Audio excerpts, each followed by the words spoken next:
பேற்றை தவம் சற்றுமில்லாத என்னை பிரபஞ்சம் என்னும் சேற்றை கழிய வழிவிட்டவா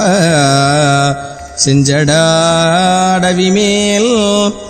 ஆற்றை பணியை இதழியை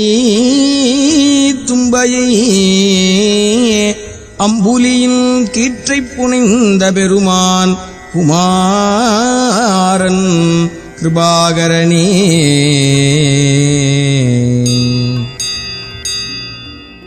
அழித்து பிறக்க ஒட்டா அயில்வேலன் கவியை